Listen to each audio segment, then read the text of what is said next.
यौम आजादी के रंग में रंगा पूरा जम्मू कश्मीर, बदली जम्मू कश्मीर की फिजा। नेशनल हैंडलूम डे के मौके पर श्रीनगर में बेदारी कैंप का एहतमाम और सीआरपीएफ की जानिब से मेडिकल कैंप के जरिए लोगों को फराहम कराई गई तिब्बी सहूलियात। नमस्कार, आदाब। मैं हूं रतिका और आप देख रहे हैं कश्मीरनामा। सबसे पहले बात करते हैं यौम आजादी के आलमी दिन की। मुल्क के हर एक शहरी के लिए ये दिन फख्र करने का मौका फराहम कराता है। मुल्क के हर शहरी में नई तवानाई पैदा करता है और वो इस मौके पर यकजहती का इजहार करते हैं। मुल्क के झंडे को लहराते हुए देखकर लोगों में हुब्बल वतनी का जज्बा पैदा होता है। मुल्क के बाकी हिस्सों की तरह जम्मू कश्मीर में भी यौम आजादी बड़े जोशो खरोश के साथ मनाया गया।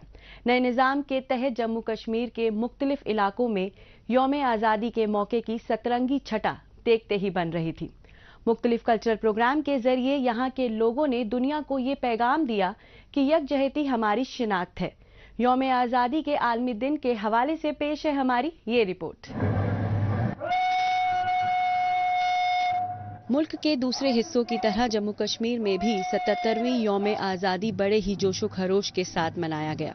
श्रीनगर का कदीम बख्शी स्टेडियम स्वतंत्रता दिवस समारोह के भव्य आयोजन का गवाह बना। बख्शी स्टेडियम में मुनक्किद यौम आज़ादी के मार्च पास्ट की सलामी जम्मू कश्मीर के एलजी मनोज सिन्हा ने ली। इसमें कशीर तादाद में पुलिस, सुरक्षा बलों और स्कूली बच्चों की टुकड़ियों ने परेड में हिस्सा लिया। एक ऐसा जम्मू कश्मीर जिसमें विविधता भी हो, एकता भी हो। एक ऐसा जम्मू कश्मीर जिसमें प्रगति भी हो और अंतर्गति भी हो। एक ऐसा जम्मू कश्मीर जिसमें ईमान भी हो, इंसानियत भी हो। एक ऐसा जम्मू कश्मीर जिसमें समता भी हो और ममता भी हो। एक ऐसा जम्मू कश्मीर जिसमें बराबरी की नीलामबरी हो, अवाम खुशहाल हो, हर किसी को अपनी मर्जी से जीने की आजादी हो। एक ऐसा जम्मू कश्मीर जहां कारखानों की आवाज, किसानों की हुंकार, खेल के मैदानों पर नौजवानों का शोर और शाम को घाटियों से उठते हुए संगीत की लहरें हों। एक ऐसा जम्मू कश्मीर जिसमें हर सुबह नौजवानों, किसानों और बहनों के लिए नई उम्मीदों के फूल खिलते हों। जम्मू, राजौरी, पुंछ, उधमपुर समेत कठुआ जिले में रंगारंग प्रोग्राम के जरिए बच्चों ने एक अलग ही तरह का समा बांध दिया। यौम आज़ादी को लेकर लोगों का जोशो खरोश देखते ही बन रहा था। इस फेस्टिवल की रौनक को बढ़ाने में बच्चों का किरदार हमेशा से काबिले तारीफ रहा है। हुब्बल वतनी के गीत संगीत के जरिए उन्होंने लोगों में नई तवानाई पैदा करने में मरकजी किरदार अदा किया है। ये मौका हर किसी के लिए बेहद ही खास साबित हुआ। आखिर ये उनके लिए अपनी यकजहती को पेश करने का एक अहम मौका जो होता है। हमें बहुत ज़्यादा अच्छा लगा यहाँ पे आने से, क्योंकि मतलब यहाँ पे हम आए, हमने इतनी चीज़ें देखी और हमें बहुत ज़्यादा खुशी हुई। हमें ये भी खुशी हुई कि हमारे यहाँ पे बहुत से स्कूल आए और हमने ये दिन मनाया और मैं चाहती हूँ हम आइंदा से भी यहीं पे मनाएं।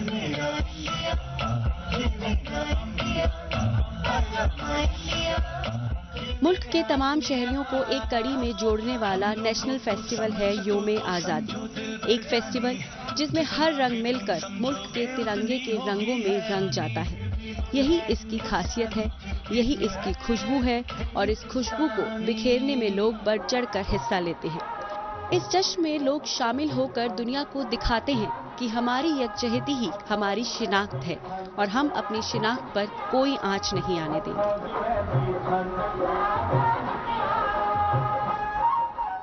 आज हम आज़ादी का 77वां यौम आज़ादी मना रहे हैं और इसमें बगैर मज़हब मिलत, रंग और नस्ल हज़ारों की तादाद में लोग जो हैं यहाँ पे आज शिरकत कर रहे हैं और इस त्यौहार को मना रहे हैं। हालांकि पिछले 2-4 दिन की अगर बात की जाए तो मौसम बहुत ख़राब था, लेकिन आज मौसम बहुत खुशगवार है और अभी जो है वो आज़ादी के इस जश्न को नहायत ही जोशो खरोश के साथ मनाया जा रहा है और बहुत सारे लोग जो हैं अभी भी ग्राउंड में तशरीफ़ ला रहे हैं।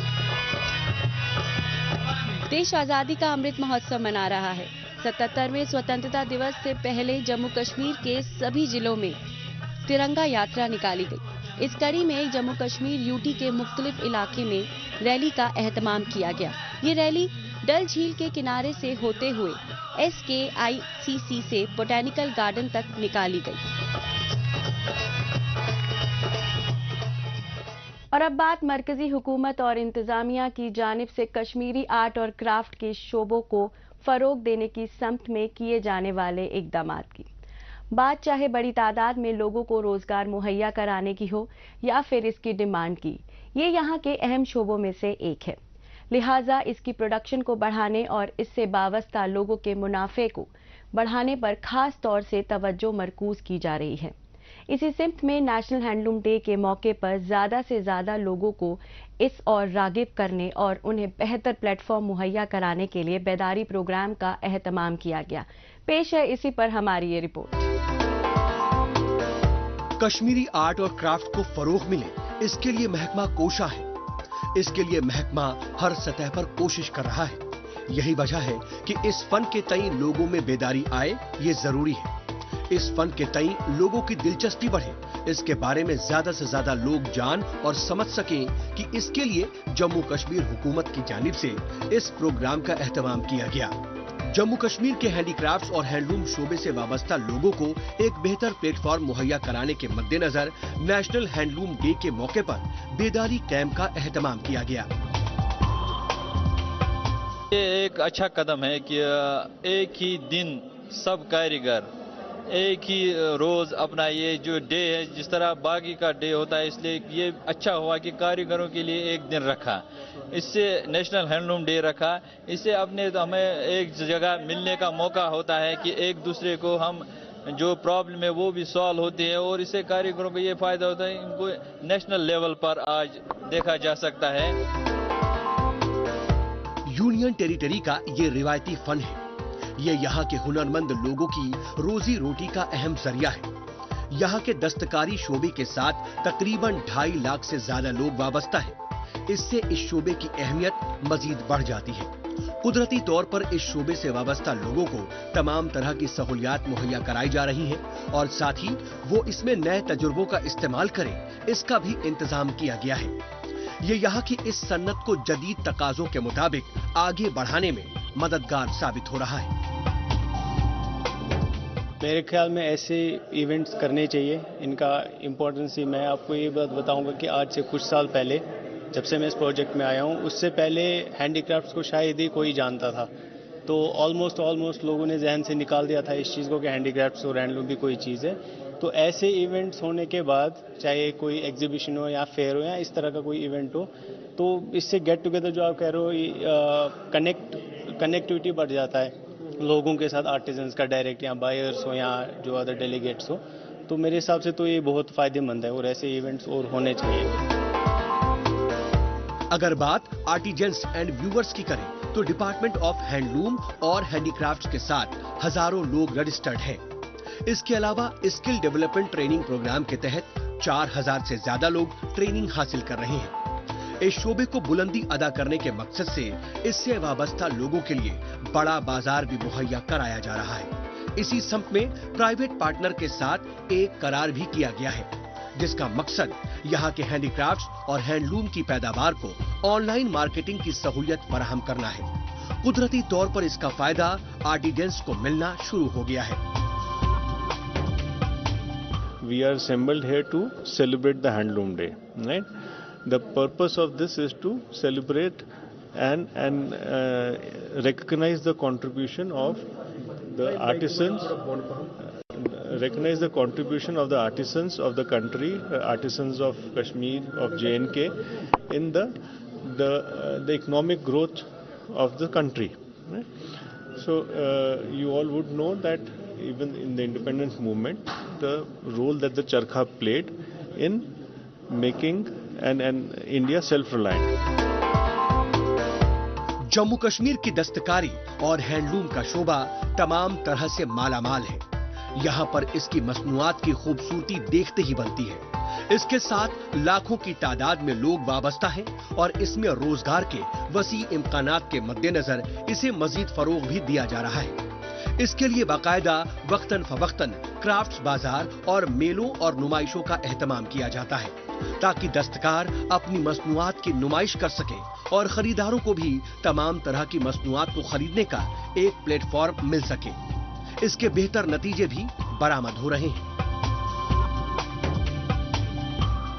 जम्मू कश्मीर की बाकी की खबरों पर बढ़ने से पहले अब बात करते हैं देश दुनिया की खबरों की। आइए डालते हैं एक नजर।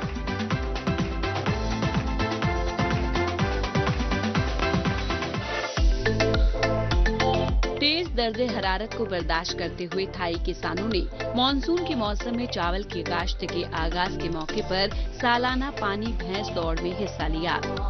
मुख्तलिफ साइज पर मुहित 60 से ज्यादा भैंसों ने दौड़ में हिस्सा लिया, जो कि सूबा चोनबुरी के उप जिले नापा में वाक़ई 200 मीटर के कच्चे रास्ते पर है, जो दारुल हुकूमत बैंकॉक के जनूब मशरिक में तकरीबन 80 किलोमीटर के फासले पर है। अगरचे थाईलैंड में बाज़ाब्ता तौर पर जुलाई में बारिश का मौसम दाखिल हो जाता है। थाई चावल के किसान ने कहा कि इस साल बारिशों में नुमाया कमी हुई है। उन्होंने मजीद कहा कि इलाके के बुजुर्गों ने आने वाली शदीद खुश्क साली की पेशगोई की है। महकमा मौसमियात ने बारिशों में 5% कमी की पेशगोई की है।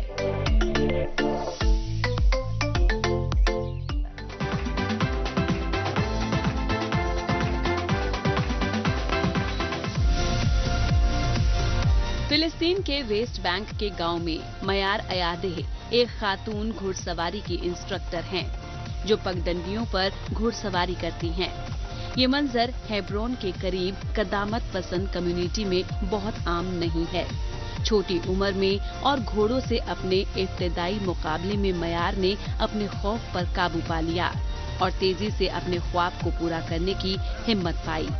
अपने बड़े भाई मुंतसिर अयादेह के ताउन से, जो एक घुड़सवारी क्लब के मालिक हैं।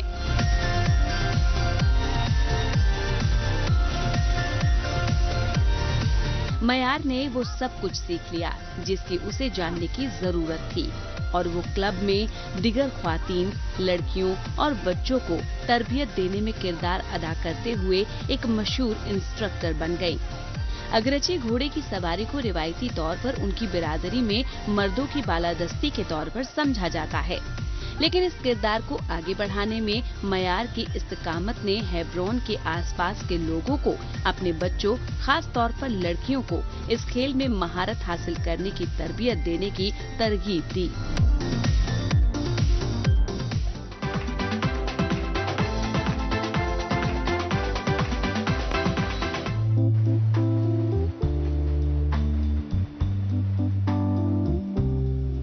जैसा कि न्यूयॉर्क शहर में रिकॉर्ड तोड़ गर्मी जारी है, क्वींस में एक एलिवेटेड सबवे ट्रेन के नीचे एक मुजस्मा साज की स्टूडियो से बर्फ की तराश खराश की ठंडी आवाज सुनी जा सकती है। ओकामोटो एक NYC मुकीम फनकारों का मजमुआ चलाता है, जो क्रिस्टल क्लियर बर्फ से तनसीबात और परफॉर्मेंस तैयार करता है। ये इज्तिमा की 20वीं सालगिरह है। ओकामोटो ने साल 2003 में अपने वालिद ताकेओ के साथ स्टूडियो खोला, जो एक ऐसे अलमबरदार थे जिन्होंने जापानी बर्फ की मुजस्मा साजी को अमेरिकी शमीम के सामने पेश किया। ताकेओ जापान में एक शेफ था, जहां इसने खाने को सजाने के लिए बर्फ तराशना सीखा। 80 के दहाई की शुरुआत में एक जापानी रेस्तरां के मालिक और सुशी शेफ बनने के लिए अलास्का जाने के बाद उन्होंने फिर से बर्फ पर नक्काशी करना शुरू कर दिया और अपनी आदमकद बर्फ की मुजस्मों के लिए मशहूर हो गए। और अब बात करते हैं ट्राइबल कम्युनिटी को बाइख्तियार बनाने के हवाले से मुनक्किदा बेदारी प्रोग्राम की। मरकजी हुकूमत और इंतजामिया की कई सारी स्कीम है जिनका आगाज ट्राइबल कम्युनिटी की फलाह बहबूद के लिए किया गया है। कई बार ये देखा गया है कि स्कीम को लेकर ट्राइबल बिरादरी में बेदारी की कमी होती है, नतीजतन उनका फायदा उन्हें नहीं मिल पाता। उन स्कीमों के बारे में ट्राइबल कम्युनिटी को बावर कराने के लिए गुज़िश्ता दिनों district legal services authorities white globe NGO के साथ मिलकर श्रीनगर के इलाके में बेदारी कैंप का एहतमाम किया गया और उसी के हवाले से पेश है हमारी ये report. District legal services authorities ने व्हाइट ग्लोब NGO के साथ मिलकर श्रीनगर के ढारा हरबान इलाके में बैनुल अक़वामी कबायली दिन के मौके पर कबायली बिरादरी के लिए बेदारी कैंप का एहतमाम किया। इस इकदाम का मकसद कबायली बिरादरी को बाख्तियार बनाना और उनके हुकूक के बारे में उन्हें तालीम देना और उन्हें जरूरी कानूनी मालूमात और मदद फराहम कराना था। ये बेदारी कैंप कबायली बिरादरियों के दरपेश चैलेंजों और मसाइल के बारे में बेदारी पैदा करने और उनके हुकूक और बहबूद को फरोग देने का एक प्लेटफॉर्म था। इस प्रोग्राम में हमने जितने भी हमारे जो कबायली लोग हैं उनके तीन जो सरकार ने जो स्कीमें बनाई हैं उन स्कीमों के निस्बत जो लोगों में जानकारी होनी चाहिए, एक जानकारी कैंप यहाँ मुनक़द किया हरवन में। तो यहाँ जो आबादी है कबायली लोग, तो उनके बीच आके हमने उनको ये अवेयरनेस की कि सरकार ने जितनी भी स्कीमें रखी हैं उनके लिए, तो उनकी अवेयरनेस और जो ताकि वो अपने इन हकूक़ की मांग करें सरकार से। जितने भी इदारे हैं जिनमें अगर हम सोशल वेलफेयर की स्कीम्स के बारे में बात करें, बच्ची के बारे में जो स्कीम्स हैं, बच्चों के बारे में जो स्कीम्स हैं, जो हमारे सीनियर सिटीजन्स हैं उनकी जो स्कीम्स हैं, तो इन बारे में हमने बात की। हमारे रिसोर्स पर्सन्स थे।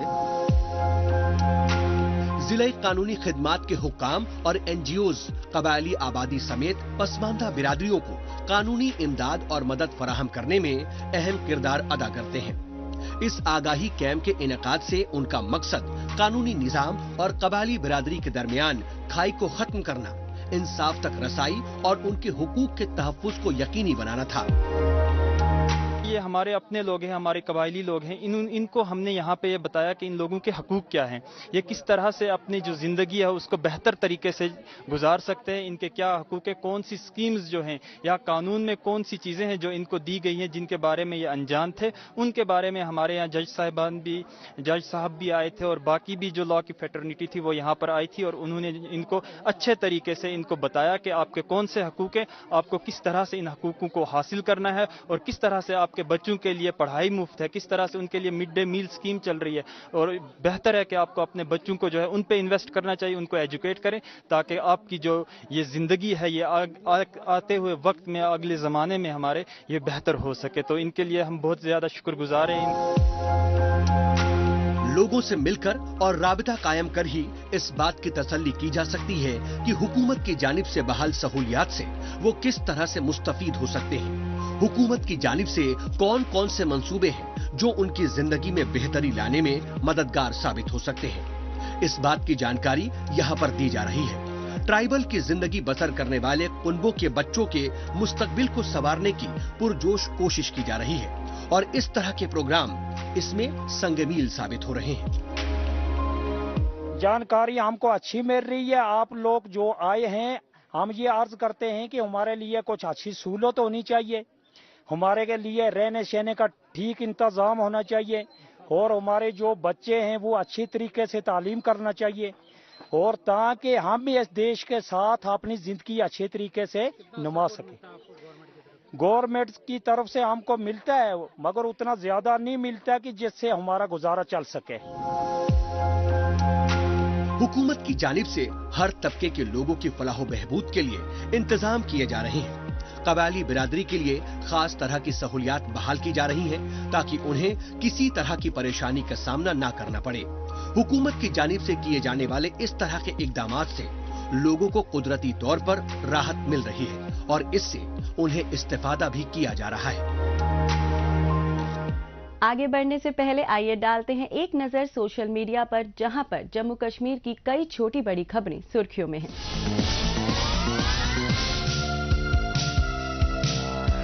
LG मनोज सिन्हा के मुताबिक ऑनरेबल प्रधानमंत्री नरेंद्र मोदी जी की तरफ से अमृत भारत स्टेशन स्कीम के इफ्तिताह में शिरकत की।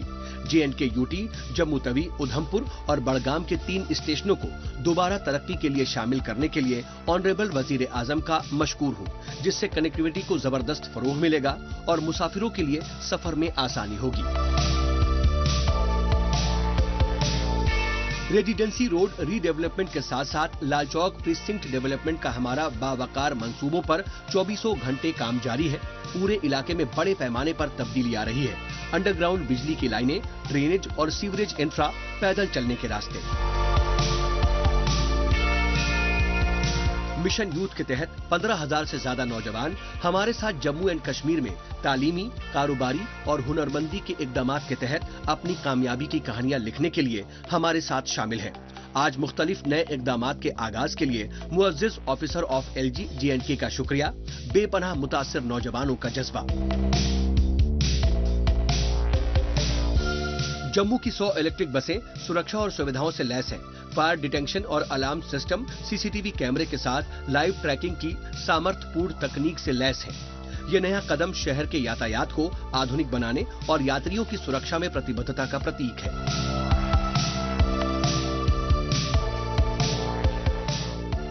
और अब बात करते हैं गैजेट की। गुज़िस्ता दिनों सैमसंग कंपनी की जानिब से एक नया smartphone Samsung Galaxy F34 smartphone launch किया गया। इसमें 6 GB रैम और 128 GB स्टोरेज मिलती है। ये स्मार्टफोन एंड्रॉयड 13 पर काम करता है और भी तमाम तरह की खूबियों से लैस इसकी अहम खूबियों पर डालते हैं एक नजर।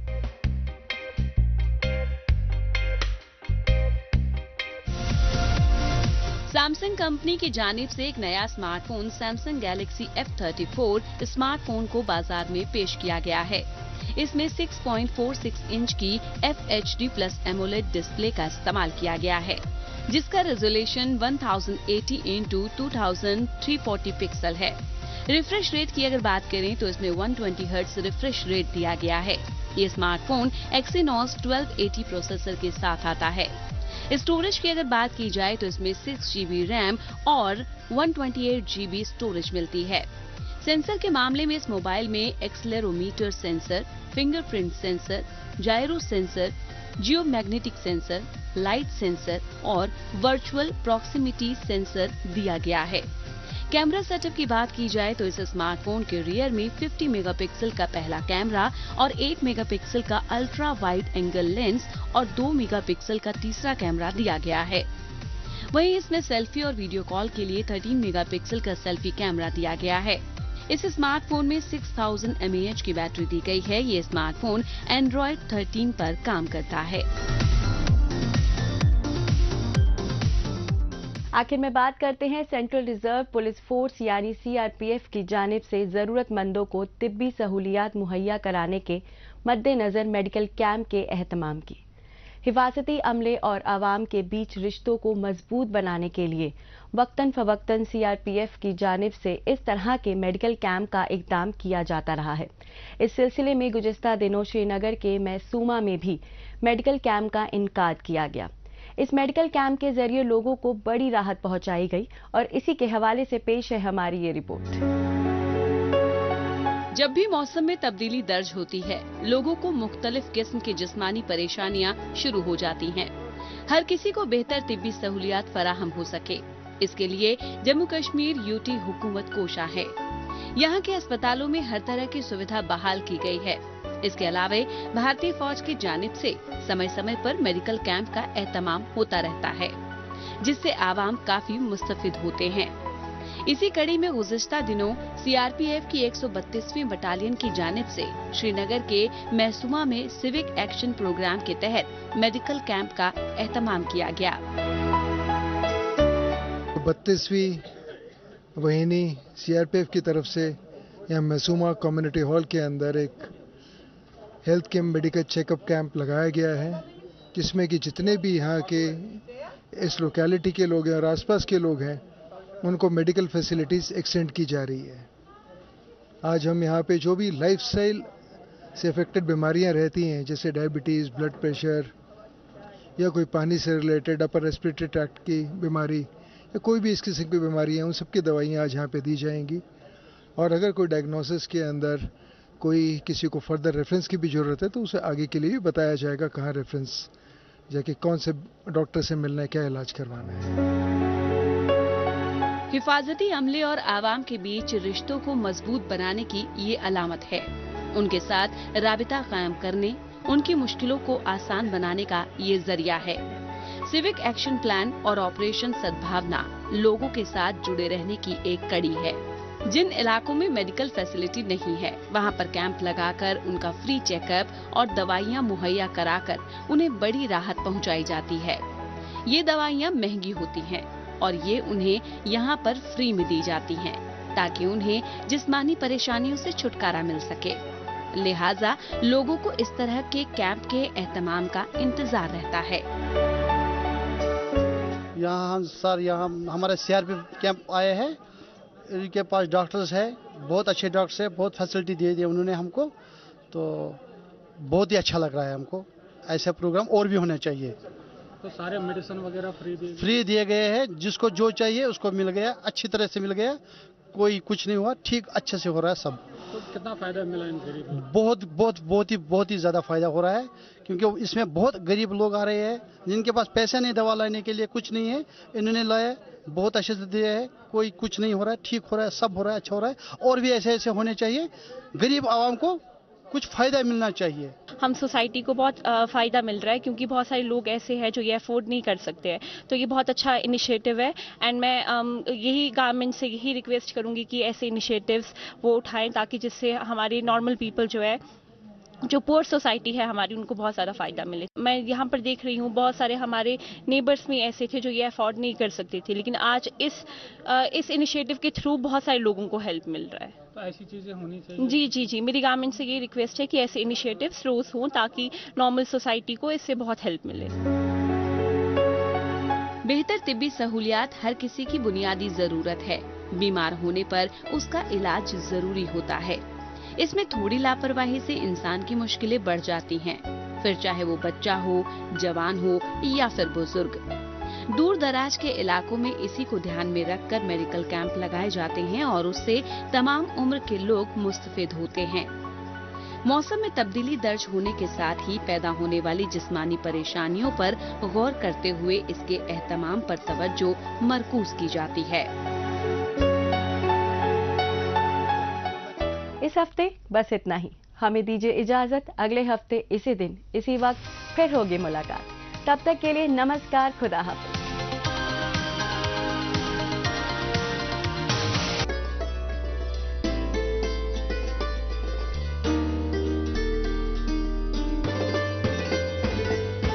यार दो नार खुद जालान कोतवन विसिए यारसवन तलई लगती यारसवन यार दो नार खुद जालान कोतवन विसिए यारसवन तलई लगती यारसवन।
कशीरी कशिर एहसास कश्मीर।